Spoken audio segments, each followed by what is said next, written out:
ಎಲ್ರಿಗೂ ನಮಸ್ಕಾರ. ನಮ್ಮ ಅಡುಗೆ ಚಾನೆಲ್ಗೆ ಸ್ವಾಗತ. ಇವತ್ತಿನ ವಿಶೇಷ ರುಚಿಯಾಗಿರೋ ಅಂಥ ರೈಸ್ ರೆಸಿಪಿ ಕುಕ್ಕರಲ್ಲೇ ಡೈರೆಕ್ಟಾಗಿ ಮಾಡ್ಕೊಳ್ತಾ ಇದ್ದೀನಿ. ಎಣ್ಣೆ 1-2 ಚಮಚದಷ್ಟು, ಕಟ್ ಮಾಡಿ ಇಟ್ಕೊಂಡಿರೋ ಒಂದು ದೊಡ್ಡ ಈರುಳ್ಳಿನ ತೀರನೇ ಜಾಸ್ತಿ ಕೆಂಪಾಗಿ ಅಥವಾ ಮೆತ್ತಗಾಗೋವರೆಗೂ ಬೇಯಿಸ್ಕೊಳ್ಳೋ ಅವಶ್ಯಕತೆ ಏನಿಲ್ಲ. 1 ನಿಮಿಷ ಮೀಡಿಯಂ ಫ್ಲೇಮಲ್ಲಿ ಬೇಯಿಸ್ಕೊಂಡ್ರೆ ಸಾಕಾಗುತ್ತೆ. ಹಸಿ ವಾಸನೆ ಹೋದರೆ ಸಾಕು.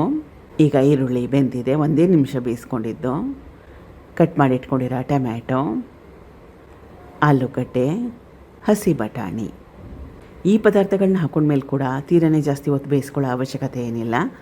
2-3 ನಿಮಿಷ ಗ್ಯಾಸ್ ಸ್ಟವ್ನ ಮೀಡಿಯಂ ಫ್ಲೇಮ್ನಲ್ಲಿ ಇಟ್ಕೊಂಡು ಬೇಯಿಸ್ಕೊಂಡ್ರೆ ಸಾಕಾಗತ್ತೆ.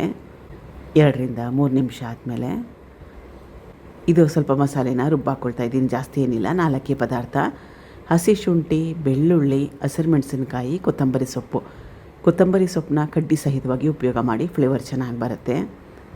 1-2 ಚಮಚ ನೀರು ಹಾಕ್ಕೊಂಡ್ರೆ ರುಬ್ಲಿಕ್ಕೆ ಕೂಡ ಸುಲಭ ಆಗುತ್ತೆ.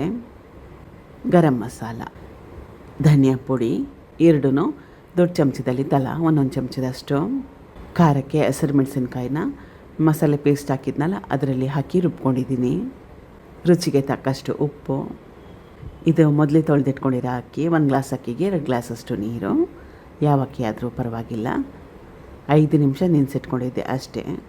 ಅಕ್ಕಿ ಹಾಕೊಂಡ್ಮೇಲೆ ಕಲಿಸ್ಕೋಬೇಕು. ಮುಚ್ಚಳನ ಮುಚ್ಚಿ 2-3 ಸೀಟಿ ಕೂಗಿಸ್ಕೊಂಡ್ರೆ ಸಾಕಾಗುತ್ತೆ.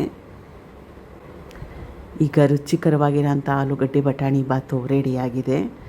ಮೊಸರು ಬಜ್ಜಿ ಜೊತೆಗೆ ಬೆಸ್ಟ್ ಕಾಂಬಿನೇಷನ್ ಅಥವಾ ಚಟ್ನಿ ಇದ್ರೂ ಕೂಡ ಸಾಕಾಗುತ್ತೆ. ಒಂದು ಸಲ ಟ್ರೈ ಮಾಡಿ. Thank you for watching. ಧನ್ಯವಾದಗಳು.